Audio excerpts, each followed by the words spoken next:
So healing for Native Americans is a little bit different, is quite a bit different than healing for non-Native Americans. Traditionally, we always saw illness as it's a physical problem, but it's a physical complication due to emotional or spiritual issues. In other words, we have a saying that a person doesn't get ill until their heart's on the ground. And so the idea is that your body is perfect, it's whole, it's healthy. Creator made it that way. It's fine just the way it is. But if something upsets you, something upsets you mentally or emotionally, that physical problems will ensue from that. And so when we look at physical complaints, when we look at pathologies, illnesses, diseases, things like that, there's always, in traditional Native healing practices, there's always a spiritual component that needs to be addressed too. So you can, take whatever medicine you want, but until you address the spiritual component, you're never going to be completely healed. And I have a for instance on that. A number of years ago, and I mean like 30 or 40 years ago, one of the insurance companies got really smart. The Dene, the Navajo, suffer from gallstones. It's their diet. It's a horrible diet. And so Native Americans, the Dene, the Navajo, get gallstones on a regular basis. And the insurance company, who of course was paying for their trips to the hospital and stuff, found that if they paid for what the Navajo call a sing, because they sing their way through their healing ceremonies. There's everything that's recited is a song, okay?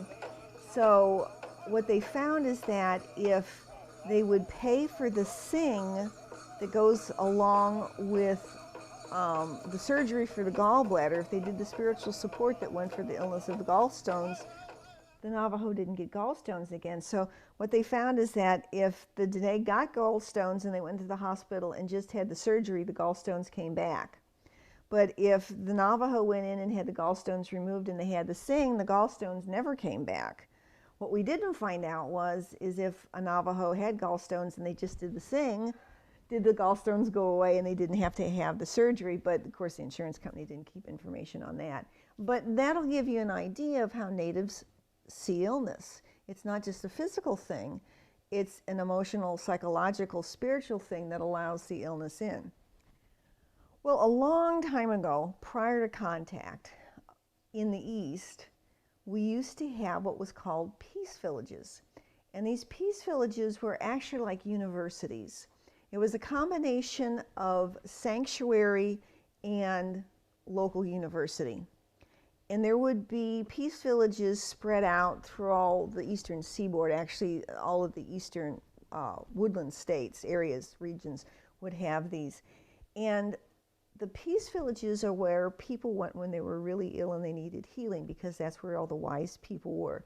But also it worked in the fact that if a native person committed a crime within their tribe, crimes and things that are done out of meanness is considered an illness. It's considered a psychological and a spiritual illness. So when someone perpetuated a crime, they weren't thrown in jail like they are nowadays in modern times. What they were is they were treated like they were sick, and so they were looked after by a number of relatives. They were given special diets. They were taken into particular ceremonies to heal them. They were asked to do meditative walks or particular work within the community to heal their souls and their spirits so they wouldn't perpetuate these crimes. If somebody really did have like a psychological problem and kept doing it, wasn't getting any better, instead of being thrown in jail, they would be shunned from the tribe, and so they had to live in the wild by themselves. And not having people, not having family is one of the worst things that can happen to a Native American, is to not have his or her people. So criminals that could not be, rehabilitated were shunned from the tribe and forced to live in the woods. And so one of the things that these peace villages did was, if someone who had been shunned and thrown out of the tribe and was living in the wild decided that they wanted to be rehabilitated, they would seek help at these peace villages, and that's where they would live for the rest of their lives, being rehabilitated and being taken care of. And again, their crime is seen as an illness, which is why they went to these peace villages where they could be healed.